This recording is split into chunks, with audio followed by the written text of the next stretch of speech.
Welcome to the Wicked Podcast, where we read the business books you don't have the time for. I'm Marcus Kirsch. And I'm Troy Norcross. And we are your co-hosts for the Wicked Podcast. We take from the thousands of business books out there and test the author's ideas by comparing them to real-world challenges. With over 40 years of projects between us, we've got quite a bit to compare against. We give you the condensed takeaways, followed by our review with the authors. We know you want actions, not theories, and it's actions that we want to help shape, because that's what the Wicked Podcast is all about, helping you to become a wicked company. Marcus, I can see you. What's going on? I'm trying to refurnish the studio now that we're doing video, I think, and I think I better use a green screen so you can't see all the mess that exists here. I'm really glad you got the gray T-shirt memo, so we're kind of wearing the same thing. There we go. There we go. So tell us, who are we talking to today?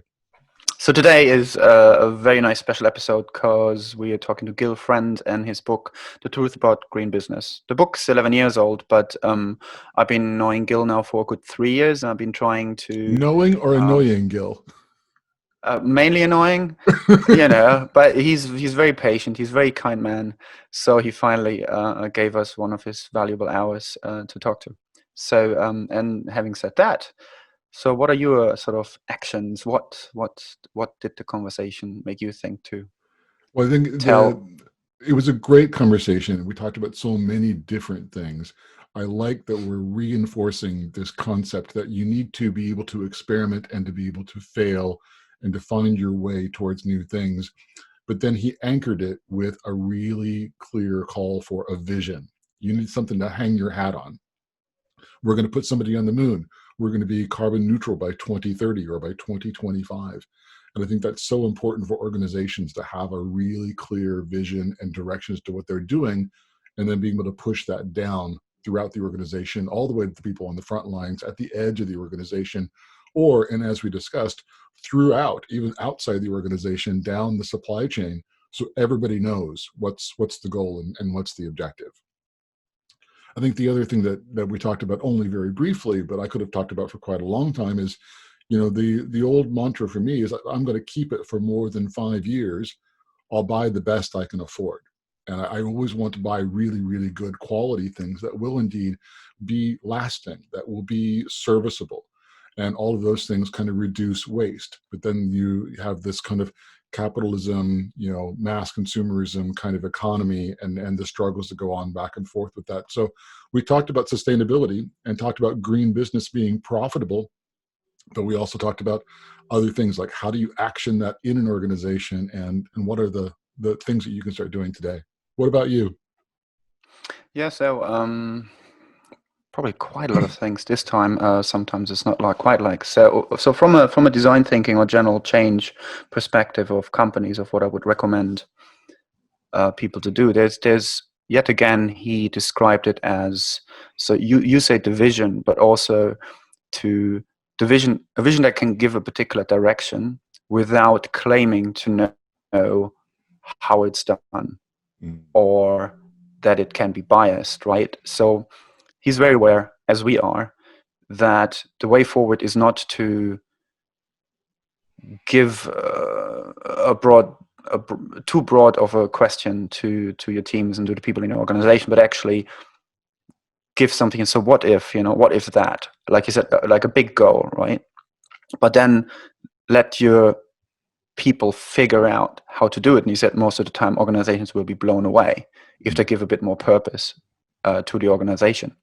Because an organization is supposed to make not profit because they're aiming at profit. They should make profit because they're good at what they're doing, right? So I think giving a bit of direction and then being open enough. And again, we had this a couple of times, that leadership can say, look, we are biased. We don't know how to figure this out. We're just people. We need to have more people on the table and more views on this. Otherwise, we're never going to crack this. So that was very, very good.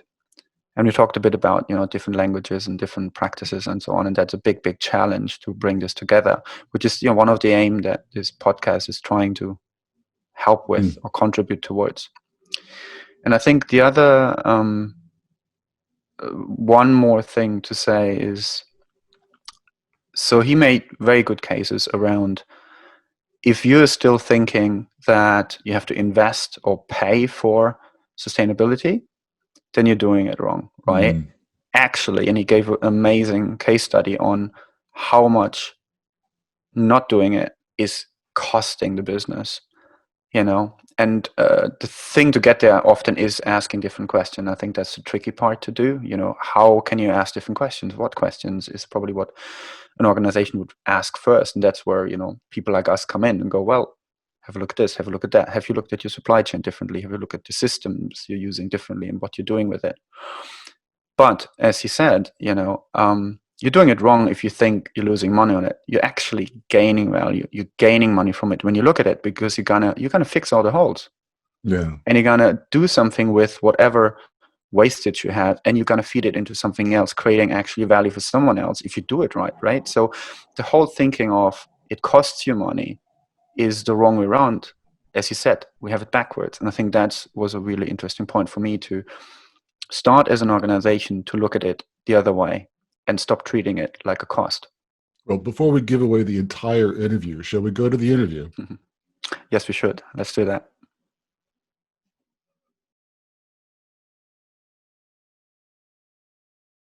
So, hello, everyone.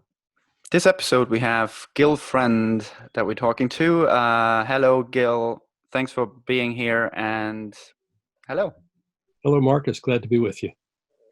So, as usual, we're going to start at the top. And just for our listeners, please tell us a bit about who you are and why you wrote the book. Sure. Marcus, I'm Gil Friend. I'm Chief Executive Officer and founder of Natural Logic Incorporated. This is a 20 or so year old strategic consulting firm working with companies large and small, primarily around making sustainability, or whatever we call that these days, a core driver of business innovation and business value. People sometimes say we're an environmental consulting firm. We're not. We don't do regulatory, we don't do compliance, we don't do remediation. We've always been focused on generating strategic value by helping businesses put the 3.8 billion years of research and development of living systems at the heart of their business strategy and operations. So that's been the core of my work. I'm also founder of Critical Path Capital, an investment firm in development mode, which we'll have more to say about later this year. And what was the genesis for writing the book? Well, the book, the Truth About Green Business, was something I'd been cooking for a while, building case studies and distilling principles from our work with companies ranging from Hewlett-Packard and Levi Strauss to Steelcase and Coca-Cola, really a wide span of companies, and younger upstart companies like Odwalla, the juice company, Equal Exchange, the coffee company, and many others. And the genesis was that I wanted to share what we've learned and what we've seen, and provide much more reach and service than we could do as a small consultancy. The immediate trigger was that Financial Times called up and said, "We have this series called The Truth About." It's like the For Dummies series, if you would. And they said, "Would you do a book on green business?" So in effect, it's green business for dummies, except not for dummies. But it's that kind of. The idea was to make it simple and bite-sized.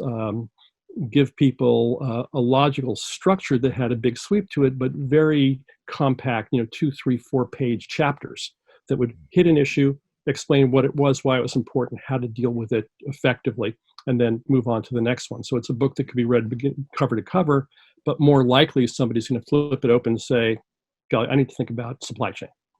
I need to think about operations. What about energy efficiency? What about, and so pick up on that piece. It's framed very practically, usually with specific questions or specific actions to take.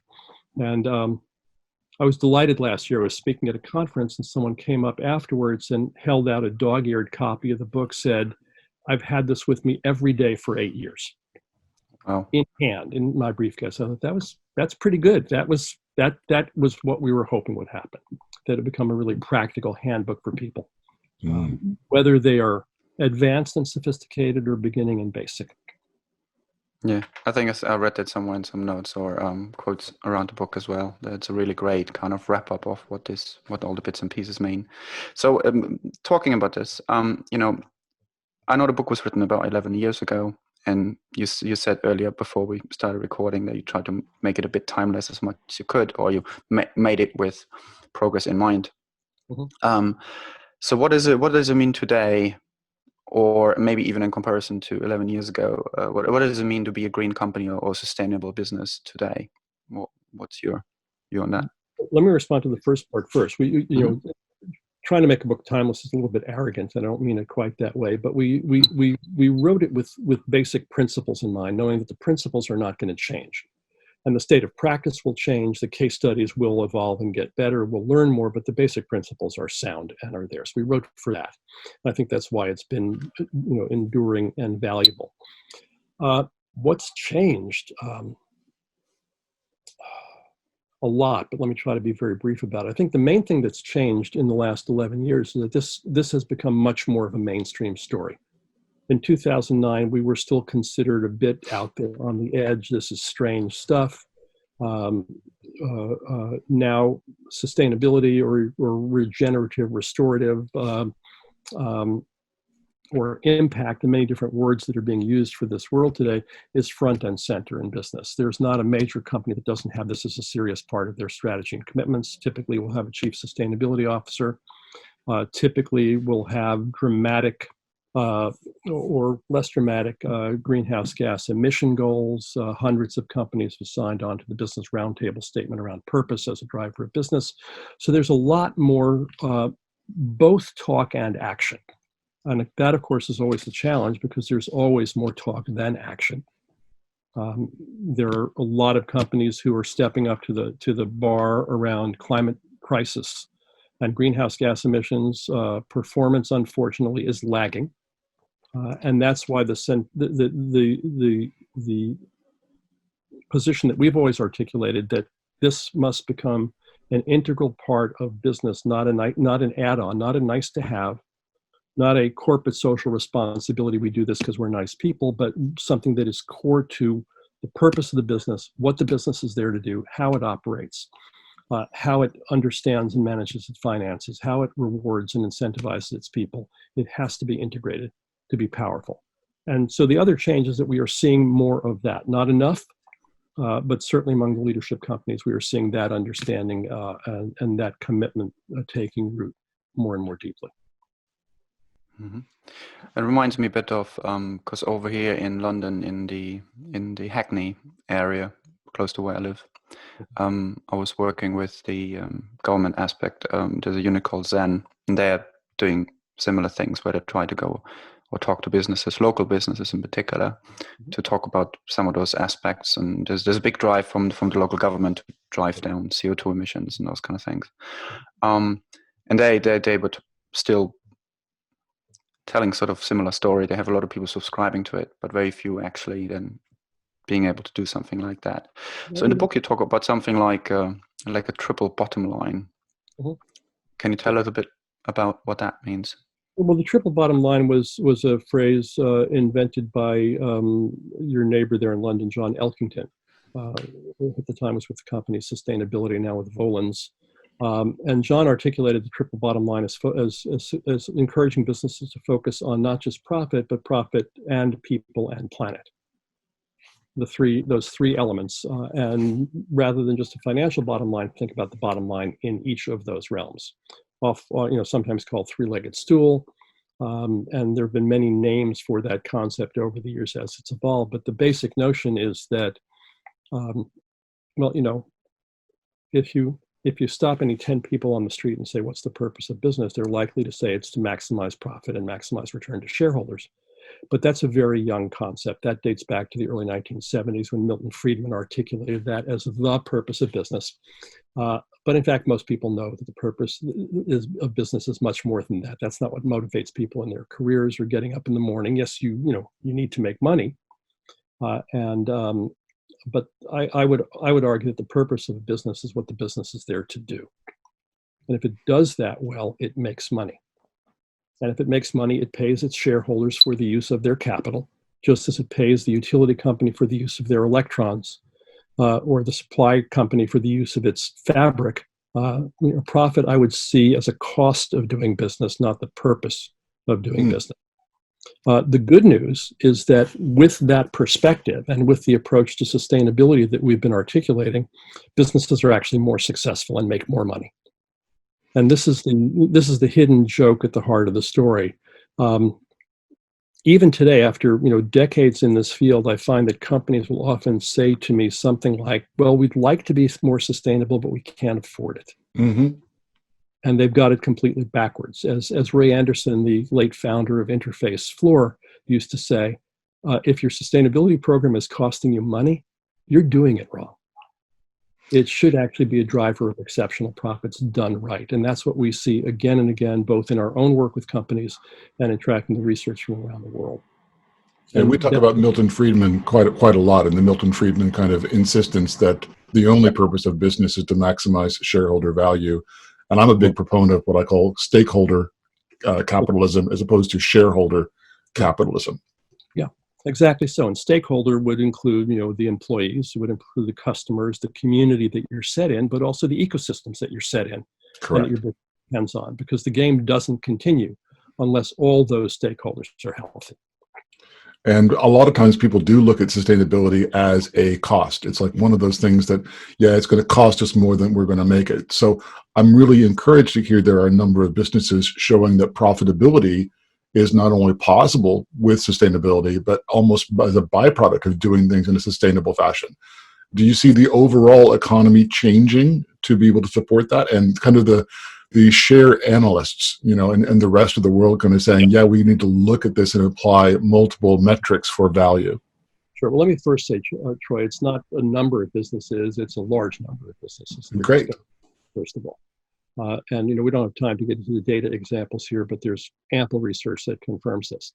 The share analyst is an important place to look because they're still in the game of money, and they're going to, as fiduciaries for the people whose money they're managing, they have to produce handsome returns. And I think the important metric there is to see the growth now in the trillions of dollars of investment assets that are under some sort of ESG, environmental, social, and governance, or impact or sustainability kind of management screens. The money allocated under those screens is growing steadily, has been for the last 10, 15 years. And so that's where the proof in the pudding is. The metrics have become complex. This is it's easy to measure profit. It's harder to measure sustainability because there's so many more factors involved in it. So there's an industry that has evolved in articulating those metrics, measuring them, feeding them to the asset managers, and then people, as in any business game or horse race, people bet on the information in different ways. Some of it very sophisticated. Certainly core there is greenhouse gas emissions. The climate crisis is the front and center issue for us, sitting, a hair behind the COVID crisis.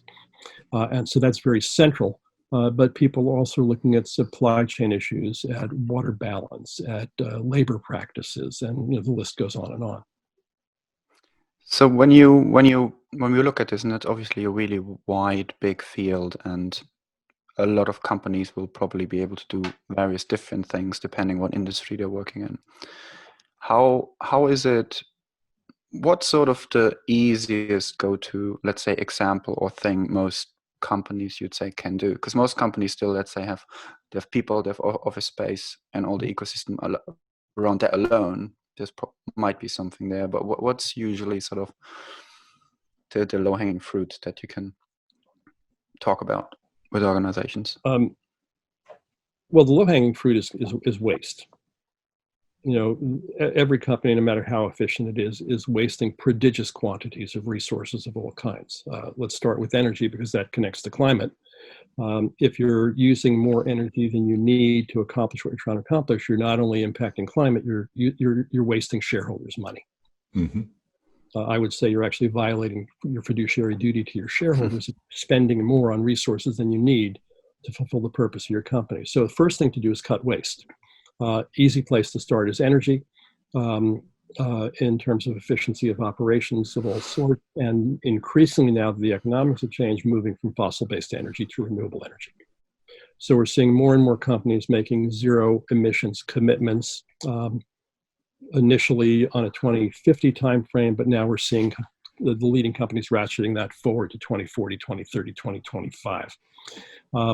There's a growing trend for companies to commit to being zero waste, to not producing any waste. This is an evolution from a long-standing effort to reduce waste, minimize waste, prevent pollution, and so forth. But think about it. End of the day, if you're a manufacturing company, you're shipping two kinds of things out of your factory. One is the products that are going to a store to be sold to a customer, and the other are wastes that are going to landfill or some other kind of treatment facility. The product makes you money. The waste costs you money. You have to pay someone to take it away and treat it. So from a purely business point of view, not even an environmental point of view, why the hell would you do that? Why would you make stuff that you have to pay people to take away rather than stuff that people pay you to take? It's folly as a business proposition. And that's getting translated more and more into companies figuring out how to shift manufacturing processes, supply chain, closed loop, or what's now being called circular relationships, so that the waste products of one entity become the feedstock materials of another entity, like in living systems, where there is no waste. Waste is a purely contextual definition that we have created in living systems. Stuff is stuff. It's not used by one organism, it's used by another. And so again and again, we return to the model of living ecosystems, which are efficient and adaptive and resilient and productive, operate entirely on renewable energy, generate no waste, have no long-term accumulated toxic materials. There's the basic game plan for modern industry and markets, as you said, for transforming the economy. That's the model. It has an evidentiary base of billions of years. It makes logical sense. And good news for the chief financial officer, it makes money. And one of the things that we always try to do for the listeners on the show is to give them actionable things that they can start doing immediately. And a lot of the books and a lot of the authors that we've had on the show talk about teams and talk about leaderships and pushing kind of decision-making down to the coalface, right up to the front lines of the organization. What can organizations do to help the people on the front lines change their mindset to be more mindful about the kind of things in sustainable, as in you're reducing waste or reducing energy usage, et cetera? Well, first of all, invite them in. The people on the front line know a lot more about the company in many ways than the people in the executive suite. None of us is as smart as all of us. And so one of the first things we'll do with our clients, if they're willing, not all of them are, but if they're willing, is to engage an all-hands process, or at least a multi-stakeholder process, bring together, depending on the size of the company, of course, at least representatives from every functional aspect of the company, in terms of the horizontal divisions and also the vertical levels. So in other words, executives, managers, people on the shop floor, janitors, secretaries, people at every level, because we find that different people see different things, just given where they are day to day and where they are in their lives. That's one aspect, and we couple that with a brief, provocative learning experience, where we help people orient to the way that the principles by which things work on this planet. I've been alluding to, and then look at their company through that lens and ask questions like, first of all, what business are we really in? What is the value that we're creating? How well are we doing at that? What waste are we creating, or what value are we losing along the way? And help them build a framework so they can just look at the company through a different lens, and then invite them to explore and question and challenge and see where that might be done differently. Where could those leakages in the value chain be closed and cycled and turned into new value? And it's a remarkable process because, first of all, everybody gets it. Again, low rank to high rank, people get it. Second, it's once you start to step into these principles, it's hard to step out of them. And so we basically build a box, invite people to step into it, and then challenge them to see what they can do. Typically, they will ask us for specific recommendations, and typically we will decline to give them, saying, "What do you think?" what you've just learned. What do you see now? And we'll help and advise, but we're not going to direct at that point because they're going to be smarter than we are. My favorite case in point, $6 billion manufacturing company. I'm not going to name their name, but they're very well known. One of the more sophisticated companies on sustainability of any in the world had done 8 years of work on that before they came to us. They asked us to help them reset their sustainability goals and strategies to the next level. And in the course of doing that, we said, one of the issues we see here is massive leakage in your value chain. They said, how could that be? We're efficient and top notch. And we said, let's spend a couple of days together, map out the value chain from the mines and the forests and the places where raw materials come from through your manufacturing processes, distribution systems, and so forth. We sketched the framework. They identified the examples. It was kind of stunning because it meant not just operational changes, but shifts in the business model. We suggested that the next thing to do was to calibrate, to estimate what these changes could be worth. And we offered to do that assessment for them. They said, no, we'll do it ourselves. We don't want you to know how bad it is. We don't want you to know. I think it was, it may have been proprietary information that they didn't want to share with us, even though we were under NDA. It may have been that they knew that a consultant who does an analysis is going to come back with a proposal for more work. Right. Inevitably, and maybe they didn't want that. It was collegial, but they said, no, we'll do the analysis. I said, great. Would you let us know what you come up with? And they said, sure. And as we left to head to the airport, I said, I'm going to predict one thing. I'm going to predict that this will be a very large number. And they said, oh, okay. You consultants all say that. We'll see. Go away. Mm-hmm. Go home. Thank you for your work. Go home. I got a call 2 weeks later from the global head of strategy, $1 billion company, who said, you'll be interested to know that we have a number. I thought, great. He said, and you'll be interested to know that it was not a large number. And I just, if the camera had been on me, you would have seen my eyes spinning in my face. How could that possibly be? And this guy must have been a stand-up comic in his previous life because he waited the requisite 2 beats and he said it wasn't a large number. It was a massive number. Right. Yeah. And I took a deep sigh of breath of relief and I said, can you tell me how massive? He said, yeah. He said it was about as big as our total global revenue. What? Wow. And So that's what they found was being wasted.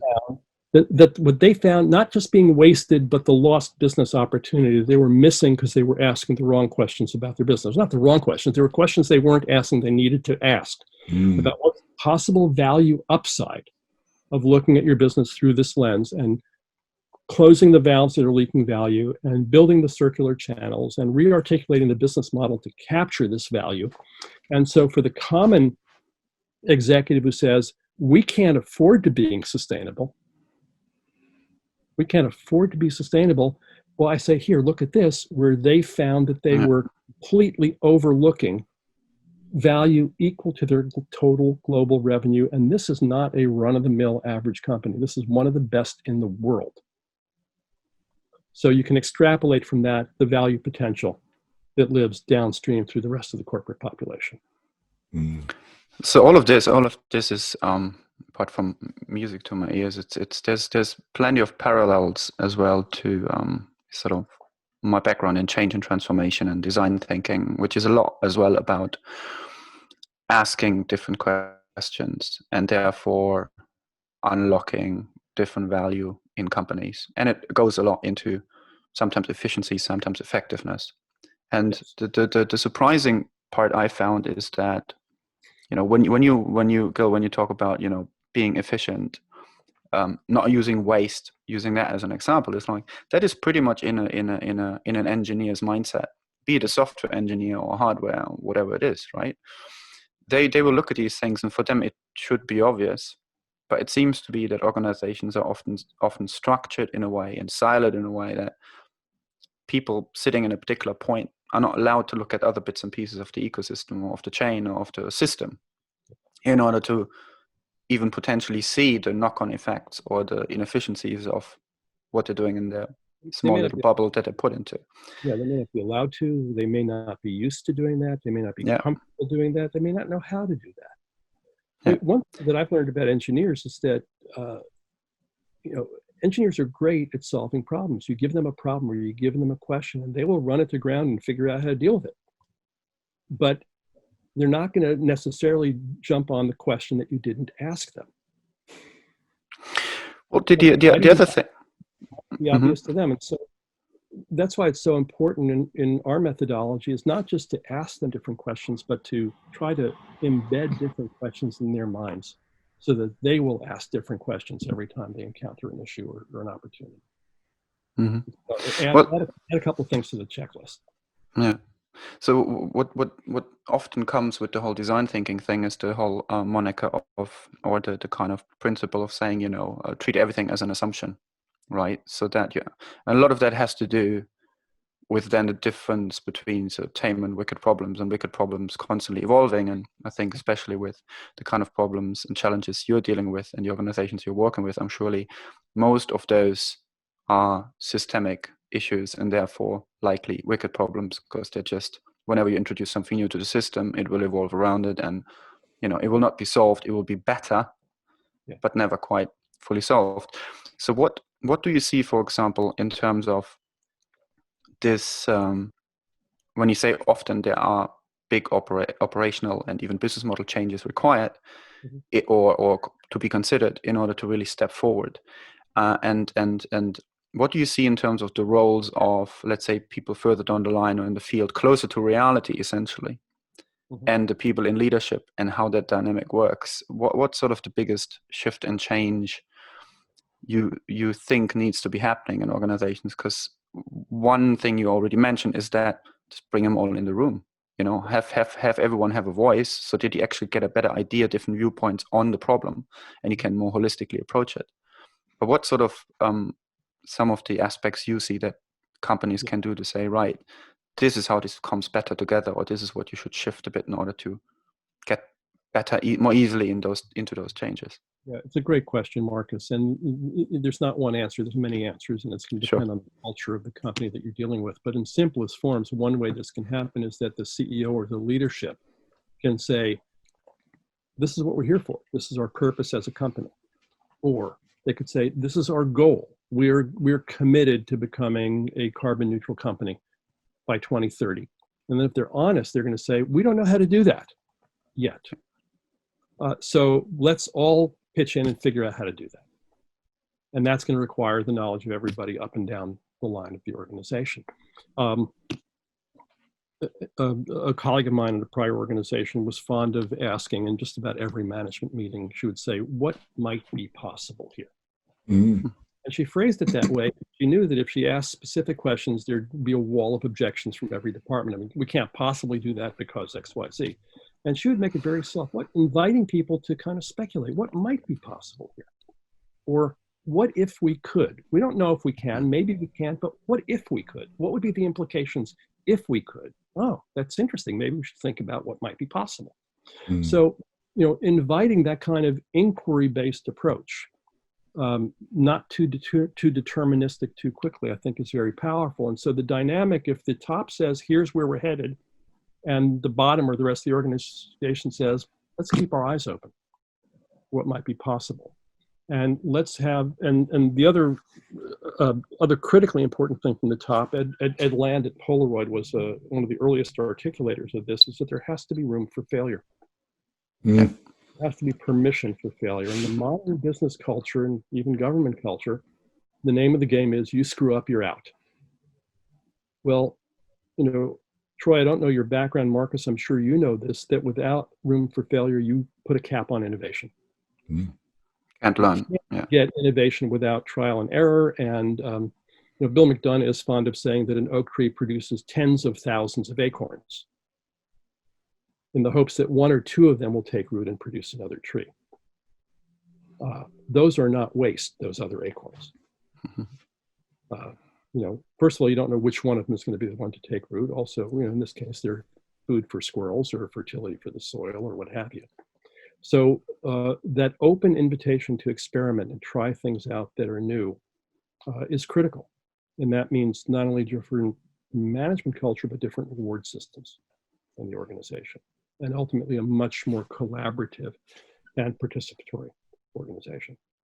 Yeah, tiny experiments, permission to fail. Those are some really significant themes that we hear a lot. And it's great to hear more and more enterprises, large and small, beginning to embrace those and move forward with it. Yeah, and I'm adding to that a powerful, motivating goal. Let's do better is great. Let's be climate neutral in 10 years.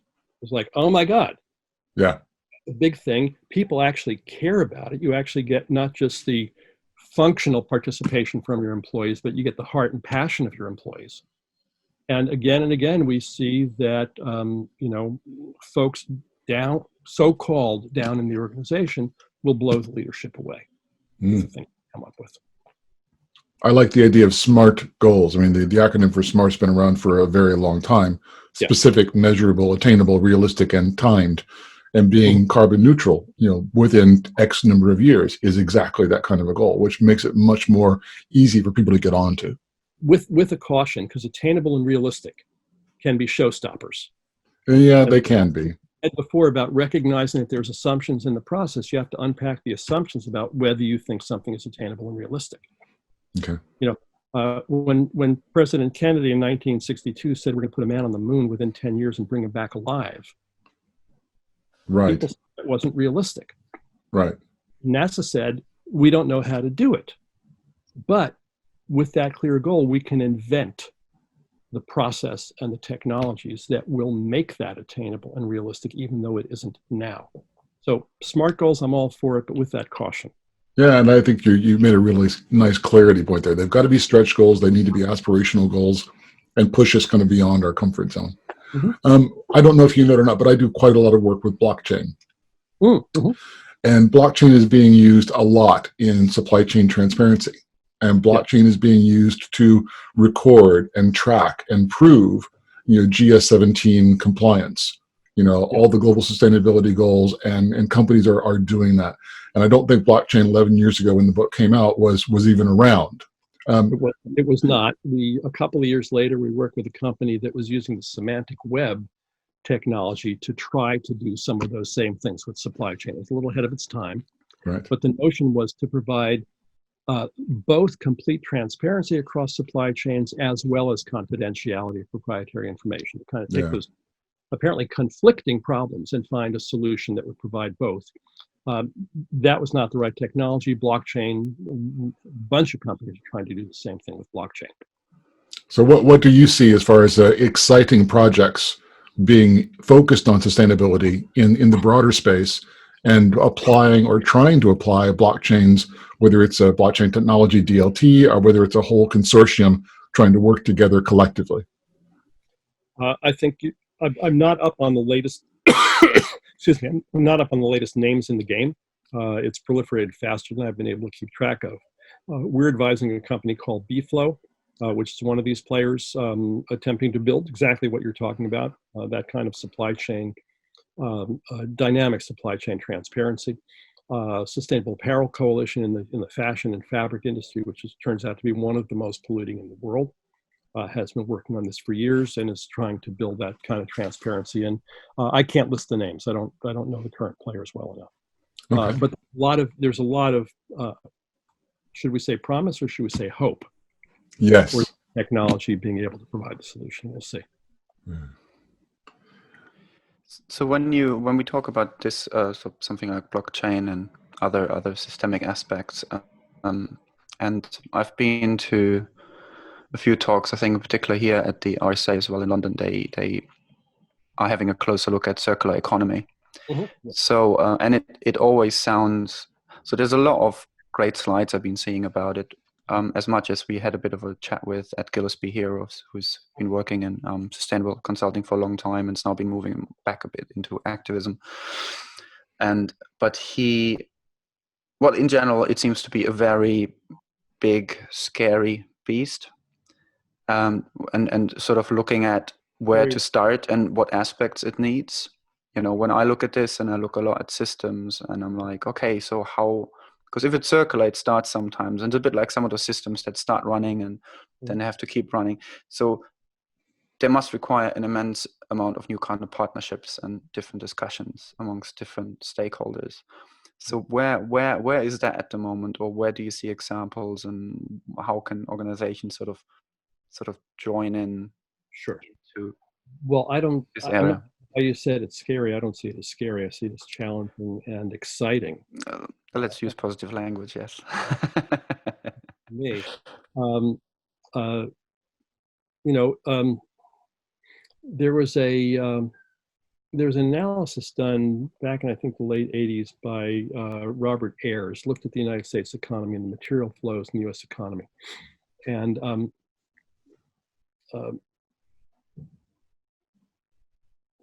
based on that, I'll ask you to think about, if you look at the flows of stuff through the US economy, what percentage of it at the end of the day would you say is product, the stuff that you're making and shipping to a customer, and what percentage of it is non-product, the stuff that you can't sell and that goes to a landfill or out a smokestack or whatever? On a mass basis, what percentage product, what percentage non-product? No idea, but I'm sure I'm going to be shocked when you tell us. Of course you are. Nobody ever gets it right. It's 6% product. 6% product. In the US economy, one of the most advanced in the world, I would say, 94% non-product. Stuff that we make that can't sell. It's worse than that, because if you follow if you follow the 6% product through the economy, at the end of 6 months, 80% of that is now waste. So 1.2% of the stuff that flows through our economy has durable value lasting more than 6 months.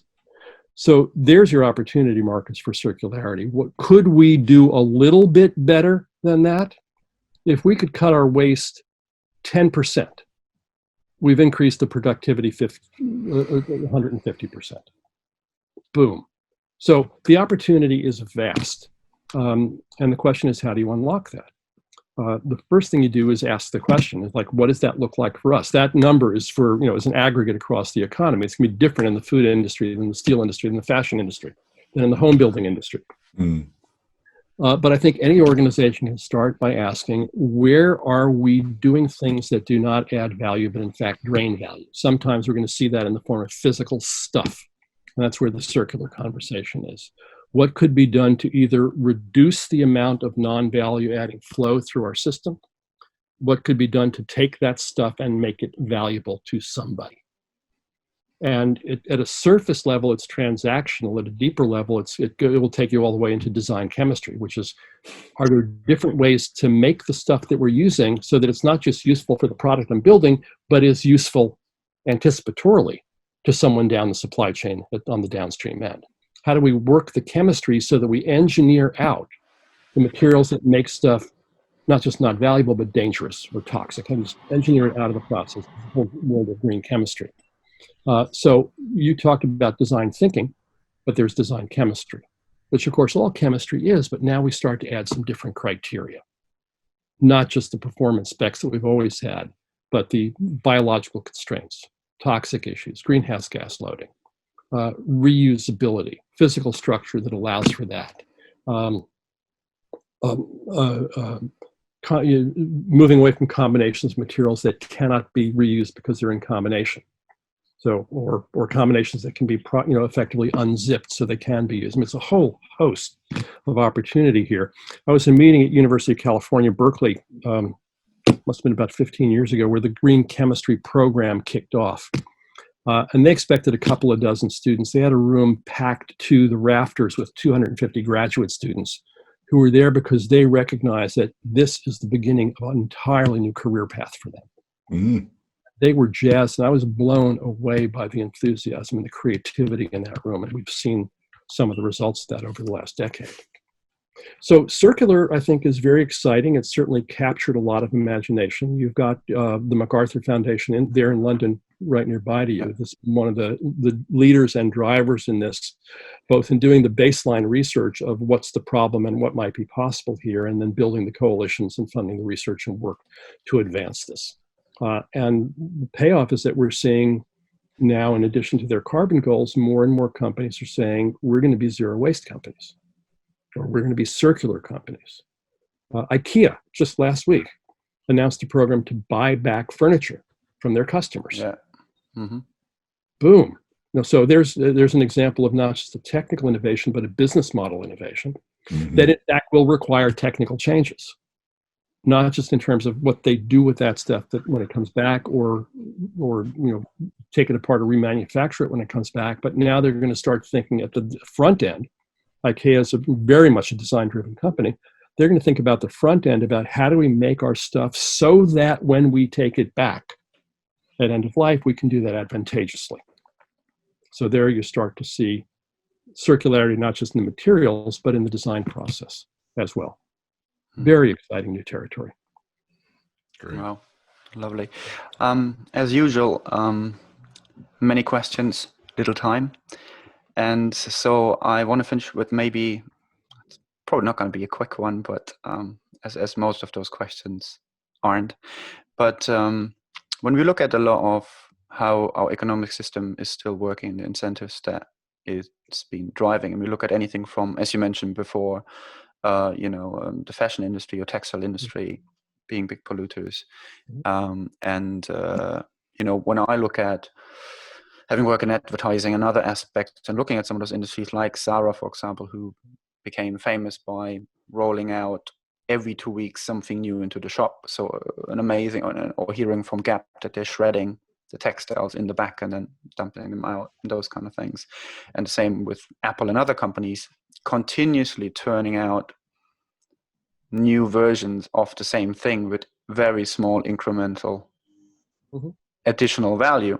And if I look back and back at the 70s, 80s, when things were, especially in Germany, where you were proud to build things that last like a decade or longer, and how far we are away from that. And it also reminds me of that one story about, there is seemingly still, I think, 1 or 2 light bulbs that have been on for like nearly 100 years or something. I think it's somewhere over in a fire department house somewhere in Australia, and they don't want to turn it off because they don't know if they're going to break it if they turn it off. So it's been on just for the longest time ever. And I think they found one other that they're trying to take apart and see how it was built, that it lasts so long. But it's one of those symbolic examples of things that just were at times built to last, and we're so far away from that.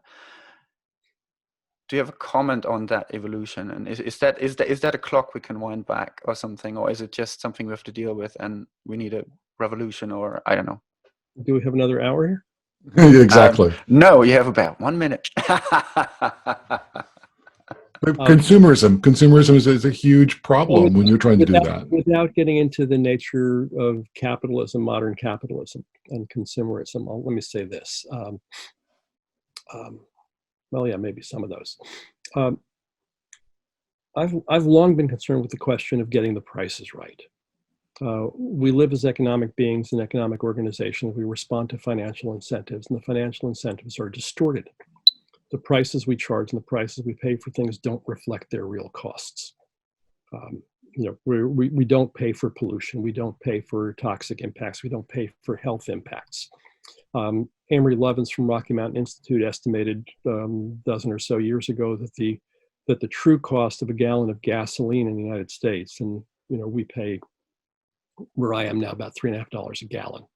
So whatever that is, 80, 90 cents a liter for gasoline. And people complain that it's too high. And Amory said, no, but if you look at the actual costs, including environmental costs, health costs, and military costs to protect supply lanes, to keep that oil flowing, it's more like $15 to $20 a gallon for gasoline. Now, the question I ask people is that if you had to pay $15 or $20 a gallon at the pump for your gasoline, would you be driving the car you're driving today? And everybody says, of course not. And the next question, of course, is, would anybody be manufacturing the car that you're driving today? And the answer is, well, probably not. So the price signals are wrong. Adam Smith said a few hundred years ago that perfect markets depend on perfect information. We don't have perfect information. We have distorted information that, in effect, provides a societal subsidy for pollution by not having the polluter pay. Society does wind up paying, but the polluter doesn't pay. Right. And in that case, how will I, as a conscious, caring individual at the pump, make an intelligent solution if I'm paying $3 at the pump and the other $15 in my taxes, in my health bills, in my cleaning bills, etc., I can't be a rational actor without accurate information. That's question number one. Question number two is not an economic one, it's a moral one and a personal one, which is what do we care about? My friend Nora Bateson is fond of asking a room full of people when we're talking to them, say, how many of you here are not wearing a single item of exploitation or oppression on your body? And the room goes quiet. And I've never, one time I saw one hand go up in a room of 300 people. But mostly there's an uncomfortable shifting in our seats. And we out at the podium confess, not us either. Yeah. We're in the game. We're embedded in it. And it's very, very difficult to fully extricate yourself from it without big systemic changes. But we can each of us start asking those questions about, am I going to purchase for durability? Am I going to purchase for fair trade, for soil building, for decent treatment of workers? Will I, where I can, at least be aware of those choices and make those choices where I can individually, and then work as a citizen or as an activist, as a person in a company, as an investor, to make those choices more and more possible in the way that we work as an economic society. Really, really good kind of short answer compared to we could have been here for the next 2 hours talking about that topic.